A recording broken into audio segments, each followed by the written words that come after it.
And here's the little trick that I always tell people. I got most of my training because I was always willing to help. Because my thing is that I became part of Boogiezone because I didn't have the money. I'm a college kid, came out here.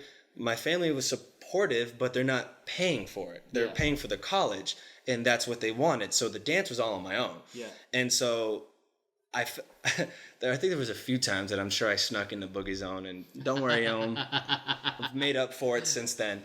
But it got to the point where I was like, no, I want to be here, and I have to do something to give something back. So I tell a lot of people, most of my training really comes from the fact that I was willing to be the guy with the camera to film for everybody. I would stand there and I would show up to an Essence workshop with Gigi over in West Covina. I'm like, hey, do you need someone to film? I can film. And the trade-off is always be, come take class and just film groups. For me, I think I dove headfirst into helping, and that really led to me getting the training and being around.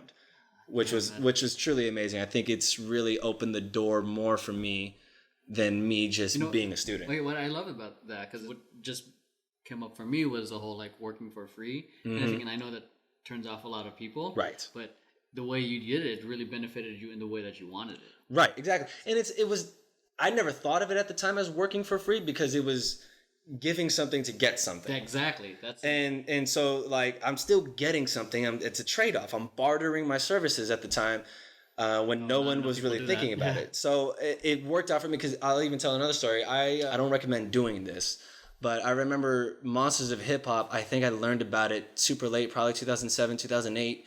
And it was in Santa Clara up north in the Bay. I drove all the way up there. It was like a 3-day, I think? I think it's a 3-day event. I think it's a 3-day event. If anything, it's at least for sure a 2-day event. And what they do is on the last day, on Sunday, they usually have auditions to get into the Monsters cast. And I just really wanted to be there. Didn't have any money to actually pay for it because it's quite expensive. It's over $100 or something like that. And when you're a broke college student, just getting there is enough. So I drove all the way up to the Bay, no money, no place to stay. I go into the event. No initial contact? Not at first, no. I went there and I think I found some of the people, and in the morning, probably the first day, I was there for a few hours, and I found the guy named Gene, who was one of the main people working, and I just simply asked, hey, I came all the way up here from LA. I don't necessarily have any money, but I would love to help with anything you need for the convention. And Gene was so great that he was like, okay, I'll do this. You can come back and help us clean up, put everything away, and we'll let you take the convention. So I got at least one full free day of convention plus the audition. He let me audition. You got to audition? I got to audition. Never made it, but that's a great op. Right, just the opportunity and the offer was. I was like, dude, that's more than gracious. Yeah. So I did that at least. For sure twice, maybe 3 times. But I went and did the same thing. And it always goes to show people, it doesn't necessarily have to be barter service for your service particularly. But if you're willing to help, there's somebody's always willing to give for somebody who's willing to give back. Yeah. A lot of times I think a lot of people get into this, what can it do for me and what can I get? It's like, okay, I know what I'm getting. What can I give?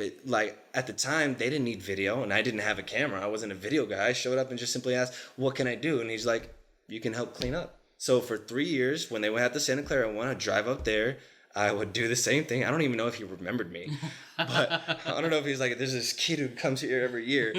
But he would let me do it, and it was just an amazing time. And I would just be there, and at the end. And the cool thing is that when you're helping somebody at the end, you really get the one-on-one getting to know somebody. It was a great conversations. It was great kind of seeing how the thing works.